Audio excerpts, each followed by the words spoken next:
Sanay na sanay talaga itong mga alipores ni Digong sa tila ba panunumbat na kuno ay walang utang na loob si ganito, nilaglag si Digong. Alam nyo, mas kabilib-bilib yung mga taong hindi ito tolerate yung ginagawang kasamaan ng isang tao. Kahit anong utang na loob meron pa siya na dapat tanawin. At siguro yung sinasabi mong utang na loob, sa politika kasi talagang tulungan yan eh.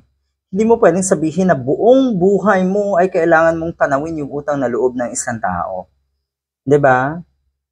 Ito ngayon ang hinangal-ngal na itong si Panelo na kuno ay walang utang na loob itong mga Nograles kay Digong. O talaga? Ganyan na ganyan din ang pinapakita ni Sara Duterte.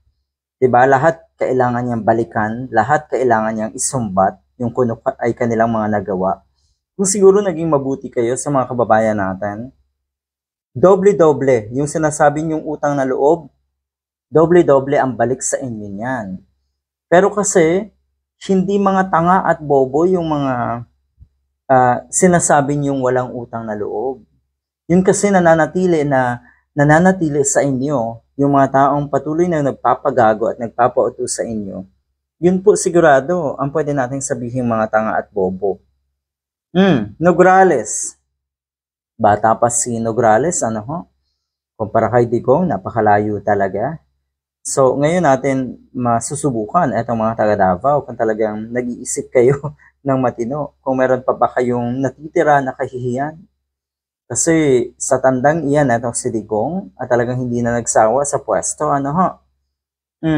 Ito kasing si Nograles daw ay nag-serve kay Duterte bilang cabinet secretary and became his acting presidential spokesperson and Interagency Task Force Emerging Infectious Diseases spokesperson sa term nga na itong si Digong.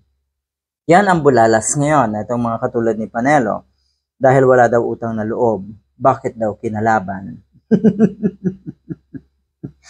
So parang gusto nila wala dapat uusbong na pwedeng maging kalaban sa politika yung mga Duterte. Diyan kayo takot. Dahil totoo, nalilipas ang panahon ninyo ng mga Duterte. At sigurado tayo, itong mga nakasandal kay Digong, na kuno ay naging loyal kay Digong, mas kawawa kayo, katulad nga natong si Panelo.